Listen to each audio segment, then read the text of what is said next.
Hello again, and it's time for another project. Today we're going to do some router work on this rough piece of fencing wood which measures in 34 inches by 6 inches high.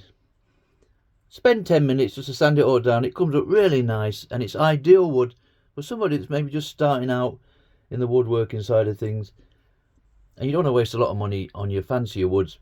Plus, if you can use recycled wood, the more the better. I prefer to use pine wardrobes and tables, but fencing wood works fantastic, more so for your outdoor projects. So we've sanded it down. We've got our template printed out. Now I say printed, normally I would print the template, stick it down with painter's tape and put carbon paper underneath, and you can draw around that, and that transfers the image nicely to the wood, as you can see from there. But on this one, I've actually got it on tracing paper. Now, the reason why it's on tracing paper, sometimes with the tablet or your computer at home, preferably the tablet, you can pop your tracing paper on top of the tablet and zoom the image out to the size you want. And I've gone for 4 inches, leaving roughly an inch at top and the bottom with a nice chunky framework to go around. So it's all on tracing paper. Pop the tracing paper onto the template. As long as you keep your hands off it, it's easy enough to trace round. And then we stick it to the wood. Nice piece of fresh carbon paper. Not this one. This one's so dry you couldn't do anything with that. Pop it underneath, draw around it, and that way your image is nicely transferred like so. Why so serious? That way you're not wasting your paper, and you can also use these templates over and over again should you want to. Personally myself, with all my projects, I tend to do just one-offs if I can help it. So there's all our image, nicely done down. So you've got the rough old Joker's face here. This will stand out a lot better when this is all painted black, and the red smiley face and the nostril bits here, whatever that is. And we'll also might paint the back of this and the lettering. You notice the framework there, we've got a nice chunky frame around it. Basically all I do is find the nearest piece of wood I've got in the shed, pop that on there, and just drew around it all with a pencil. There's our frame already made. Now with these kind of projects you have two options. You can do inset lettering or outset. Now inset lettering is where you remove the inside of the letters. Outset is obviously you're going to remove all the outside. Now the easiest option of the two is inset, because basically you just remove the letters here. You can just brush your paint into there afterwards, sand it down, bit of varnish, and you're good to go. With the outset one, obviously you've got to remove, there's more wood to remove, all the outside area, and then when we come to paint it, we have to be a bit more careful with the painting to make sure we don't get it over the edge and down the sides. So it's a little more work involved. Plus with the outset lettering, should I say, we have that frame to route out the full length of the piece.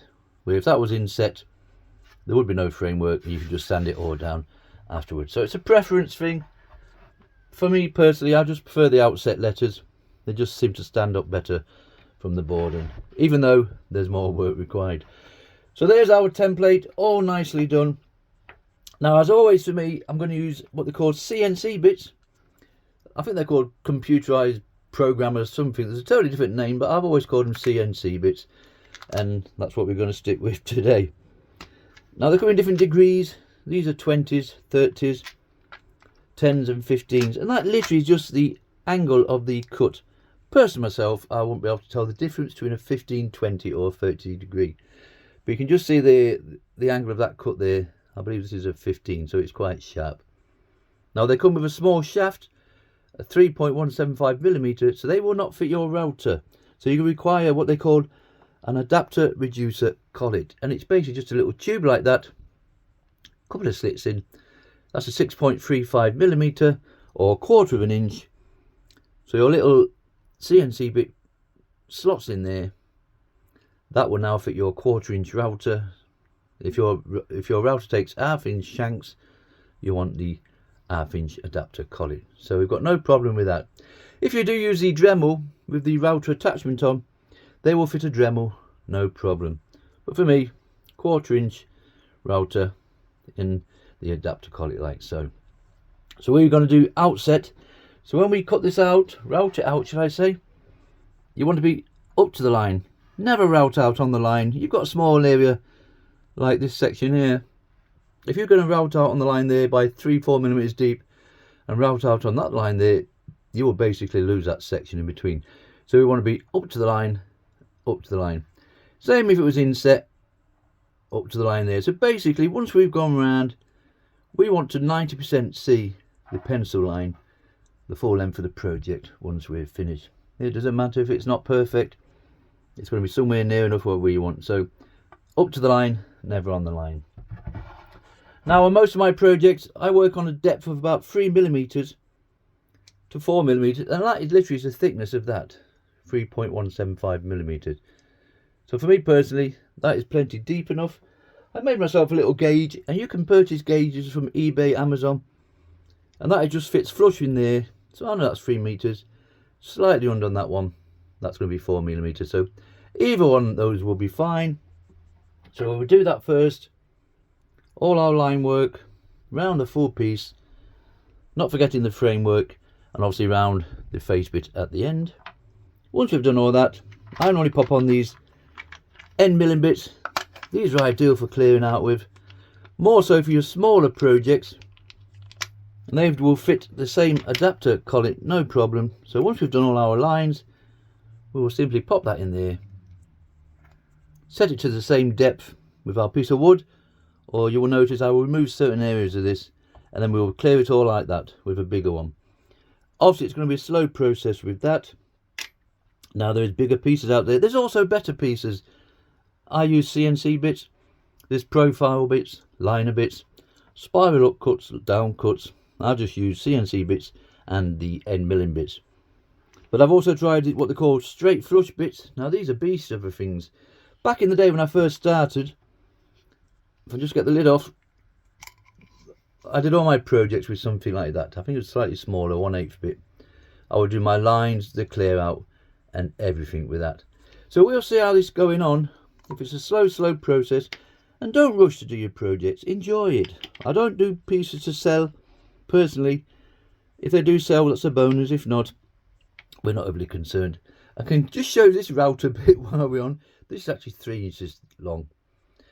I couldn't even know that in my router. The vibration was horrendous. But if you're going to make a nice bowl, 300 deep, you could start off smaller and just keep going down and down and down, and you could make yourself a nice bowl that's obviously 3 inches in depth just by literally using a router and probably a bit of sanding afterwards. Now with the old end milling bits, Christmas has been and gone, so we've got some nice new bits now. Unfortunately they don't come with that barrier on anymore, but these are exactly the same bits as those bits in there, and same with the CNC bits. These all come now with different colours on. My last box are all blue, but now they're red, blue, yellows and greens, or whatever colour. Okay, so let's pop our CNC bit in. I think it's a 15 degree, like I say. We will start doing all our lines, and then when we come back, we'll start off with the end milling bits, just for the smaller areas into these corner pieces here, and then we might pop on a beastie boy, just to get us moving a bit quicker. But for now, let's start doing the lines. Right, so we're all ready to start routing this one out. We've got our CNC bit in the route there, as you can see, and that's just coming through enough. You can get yourself a bit of scrap wood if you don't want to use gauges, and I've done 4 little separate ones here of the depth I'm comfortable with, and I've marked it off should we come back at a later date, and that just fits in there nicely, and that would be the depth that we're going for. And I would say that's just slightly over 3 millimeters, 4 millimeters, something. It doesn't matter. If you want to go deeper, I certainly wouldn't go in quite as deep as something like that. If you can see that, you're just putting more strain on your bit and the router. Anything deeper, you might have to go over it twice. Okay, so we're all set up. We'll start off at a normal speed, and as always, we'll speed things up so you don't get too bored. Okay, let's start routing this one out.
Right, so we've gone round all the lettering, as you can see from that,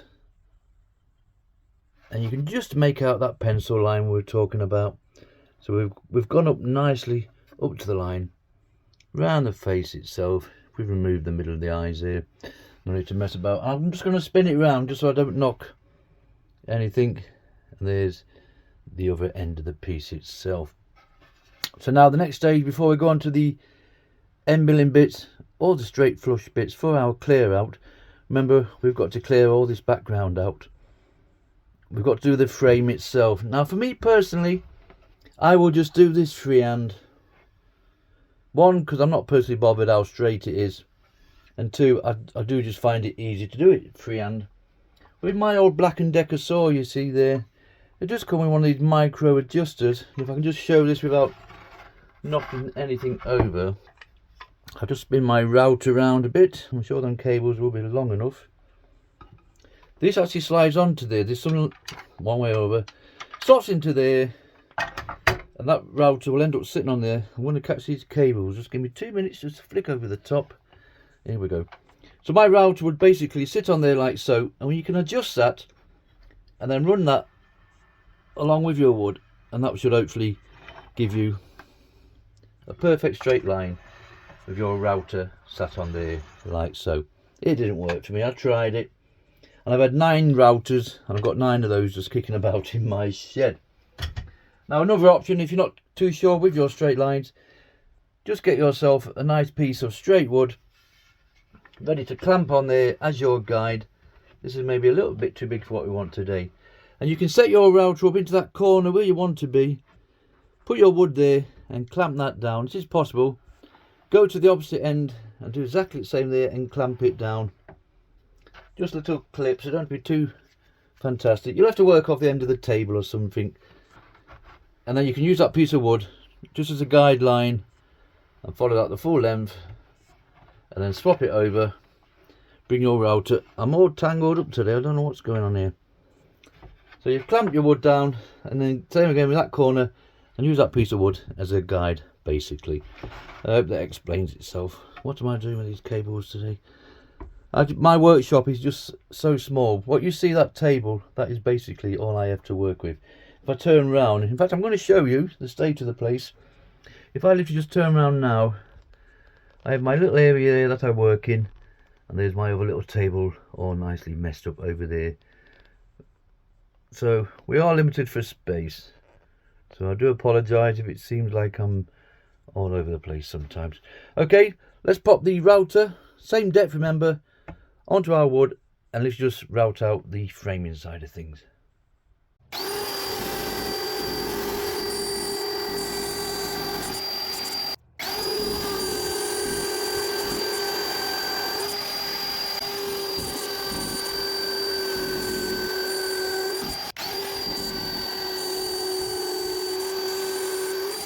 Right, so we've gone round, done our frame. I must admit, that's probably one of the worst ones I've ever done. But remember, we're going to come in and remove all these outer sections so we can nibble at anything that's maybe not quite right. It's a bit messy down there, look. That's not going to affect us at all. I do find as you're running with the grain, it tends to want to steer its own path. It's certainly easy cutting across the grain, like so. But that's not going to bother us. If it doesn't look too tidy, we'll come in with a router and just chip chunks out of it. Let's not get overly panicky. These are just fun projects. Don't take it why so serious, hey? What can I say? Right, so we've done with the CNC bit. So we'll remove that. We'll have a lot more projects out of that. And I'm literally just going to start off with a small end milling bit, just so you can see them in action. These smaller ones, they will allow us just to get inside here to clean out these smaller areas. And if it is a bit too slow, we'll literally come on with a bigger end milling bit. We've got plenty of sizes to go for, or we might even try one of these straight flush bits. Okay, let's start off with that smaller one first. As you can see, we've got it in the adapter collet, ready to go. We'll set it to the same depth. I removed 2 pieces of eyes, so we'll pop that in the router, set it to that depth, and start clearing all this back section out.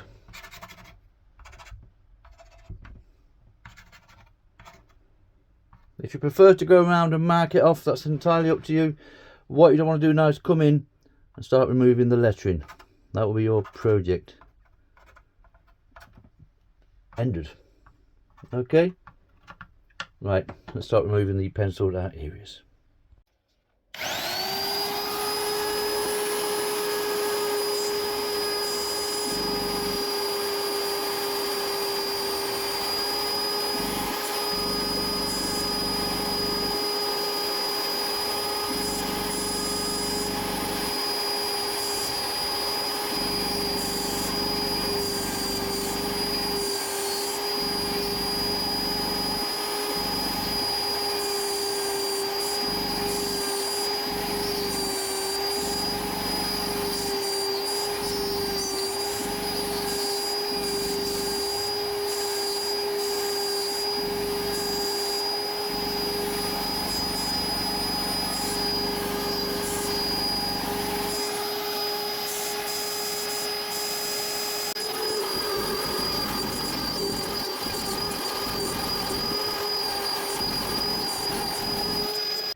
Right, so we've made it nearly almost round the clear out section of things, and I ended up doing all that with that little bit there. Once you get in the zone, you can just take your time, and I find it quite relaxing. I'm not here to rush projects and think faster ways of doing things. Definitely not for me. Now, I've deliberately left this one piece here, as you can see, because I wanted to show you those straight flush bits. Seems we mentioned them. And these you will get a pack of, I think it's 6 or 7 of these, fairly cheap. eBay, Amazon. I will put links into all my little bits. Give them a go. If they're not for you, you haven't wasted a lot of money on them. But we will pop this in now. Just a straight flush bits, which means those sides are perfectly straight, or near as the manufacturer can make them, no doubt. They have a 1/4 inch shaft on them, so there's no adapter collet needed. That will just simply fit straight into your router as it is. I'm just going to pop it on just to remove that last section there. Now these are a little bit more aggressive. If you put one of the bigger ones on and you came in something that was quite delicate and touched the end of that Y, should we say, it would pop that off no problem. And that's another reason why we always go around with the CNC bit or your profile bit or your liner bit, just to separate the two pieces of wood. So when you come in, you'll find a lot of these, the wood will just pop off, or delicate pieces. If you imagine going around that, the end of the nose section there, as you come in with this, if you touch that, you could pop that off no problem whatsoever. And what I have noticed with this piece of wood today, you can just see that bottom run down there, that carved out really nice. If all my wood could be like that, that would be superb. Whereas the top sections a little bit more fluffier, but we are going to sand it all down as such and give it a general tidy up with a Dremel. To show you that in a minute. And also on this one, if I just spin it round, we've got a nasty knot there, but I think we're going to paint the back of this anyway, so we can fill that in, and that is certainly not going to affect us today. So for now, we'll literally just pop this straight flush bit on, 2-bladed, and just remove that little bit, and then when we come back, we'll do a general tidy up, and then we'll be ready for painting.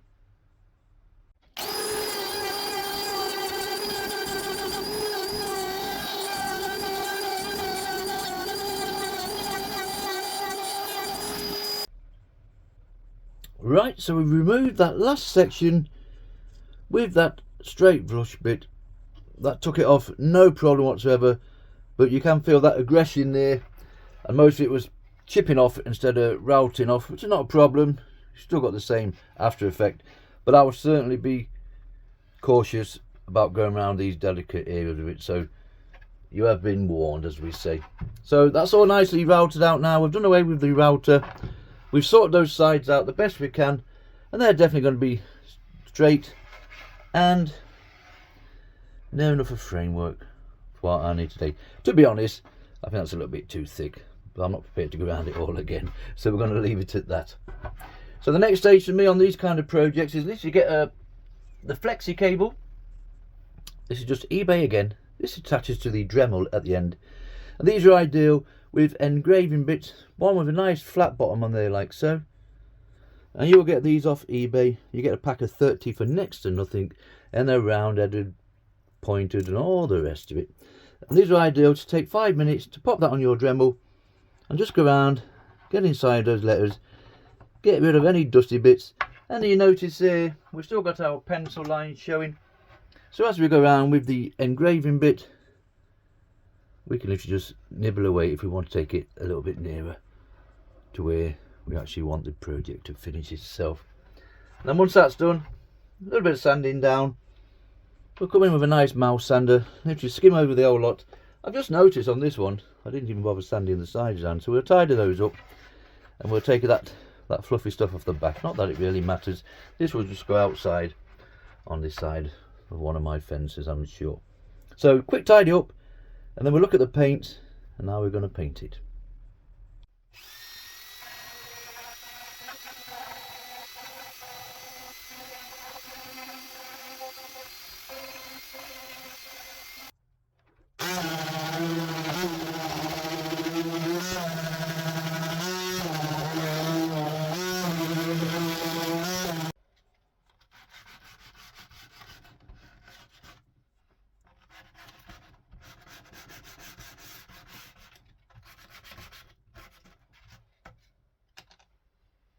Right, that's enough sanding down for me.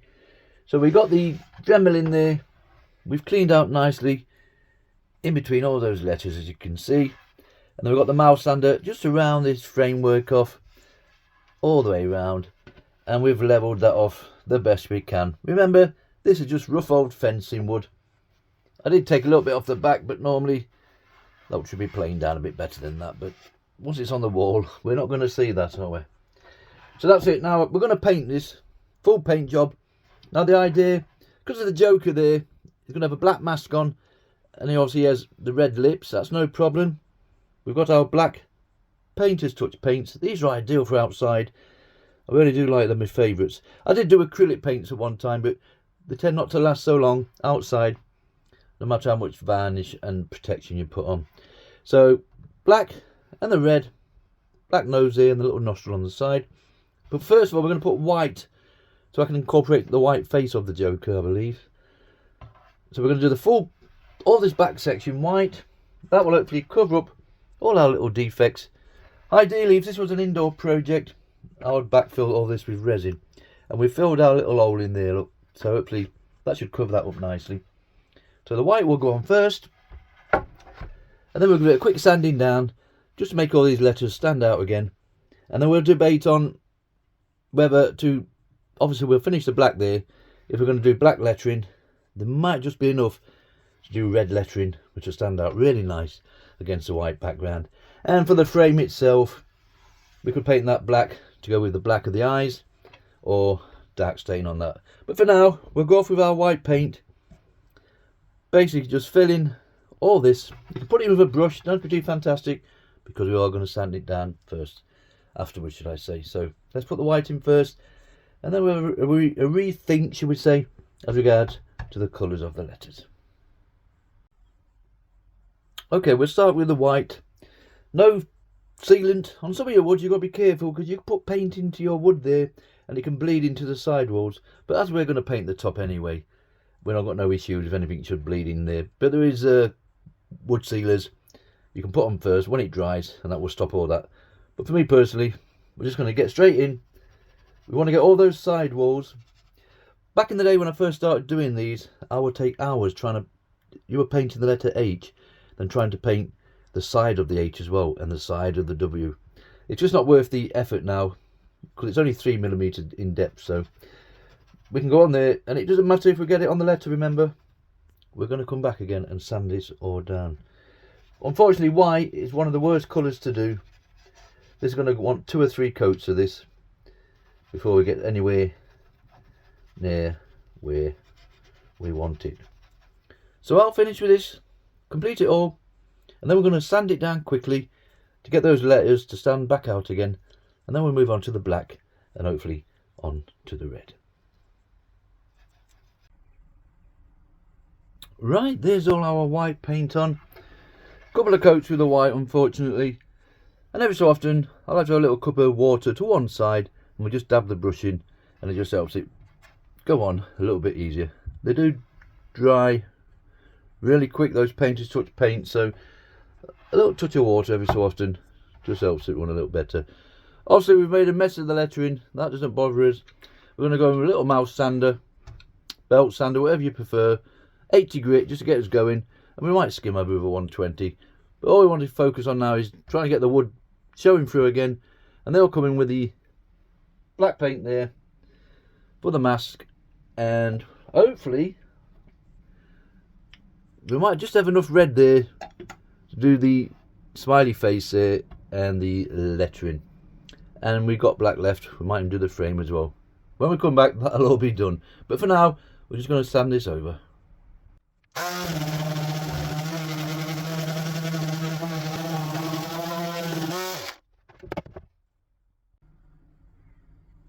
Right, that's all that sanding done.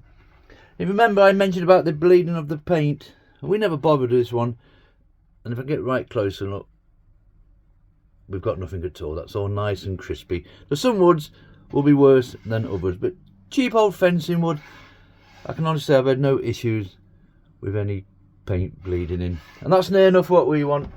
So now we're going to use our red. I didn't open these up, I'm not too sure if there's enough in those. That might be black when we come back, we will find out. And then black for there, and we'll either do the framework black while we've got it out. So the black of the framework goes with the black of the mask, and the red of the lettering goes with the red of the lips. Okay, in my mind it's working. I'll go and paint it all now. When we come back, we'll spray a bit of varnish on, and this little project will be finished.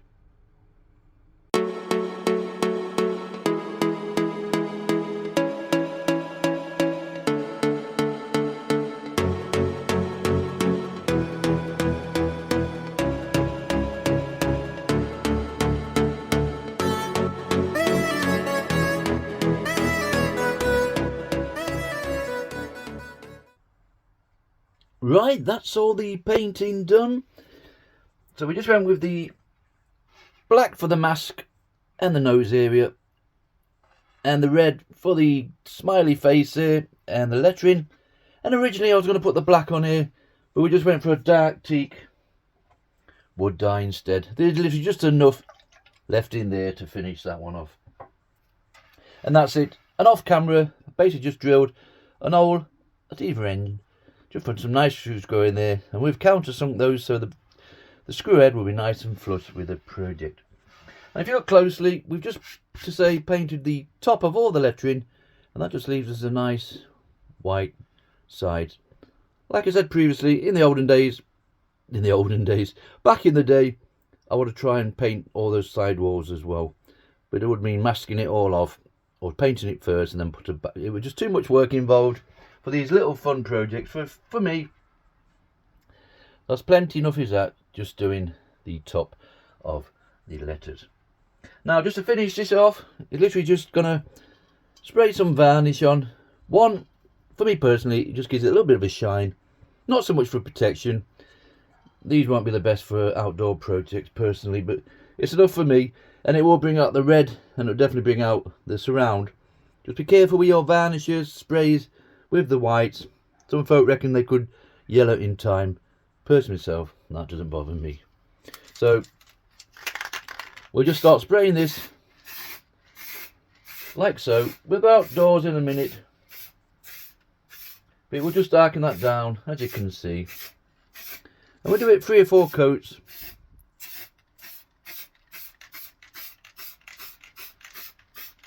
And when we come back, this little project will be finished. Right, that's it. This little project is finished. Now we gave it 3 or 4 coats of that 151 varnish, and for me it's just enough gives it that little bit of shine there, and it just makes it look more finished for me. Like I said previously, it's not the best for protection outside, but personally myself, for these kind of projects, I wouldn't be overly concerned. The paint itself is designed to go outside, and you'll get a couple of years out of it before it starts maybe not looking as fresh as it is now. But for indoor projects, absolutely fantastic. Right, so remember, we cab and trace the actual template itself, and then we came in with our little CNC bits here. They do have a small shaft, 3.175, so don't forget your adapter collet. I will put descriptions in the title of all the little bits. And then we came in with these end milling bits. These are fantastic for routing out with, cleaning out the areas. Nice and steady. There's no need to rush. But if you want to speed things up, these straight flush bits are excellent. But they are a little bit more aggressive, so be aware of that, especially when you come in with the bigger ones. And we came in with good old Painter's Touch paints. These are my favourite paints, I must admit. And you get little tubs like that, with more or less every colour going. And a little bit goes a long way. And we didn't have a panic about not having enough red. And I've still got some left in there, so that was fine. And even though they are gloss paints, I still like to finish with a little bit of spray varnish, be it 151 yacht varnish. It doesn't matter, whatever's at the shops at the time or the one I'm going to use. And that's it. And it also measures in at 34 inches by 6 inches across. And remember, it's just rough old fencing wood. See the back there, look, I'm not even bothered cleaning the back on that one. And we've got our little holes at either side there just to fasten it down. We've got a lovely shine going, and that's it. The Joker, why so serious, routed out on fencing wood and painted with paints. We'll put touch paints, excuse me. Thank you very much for watching.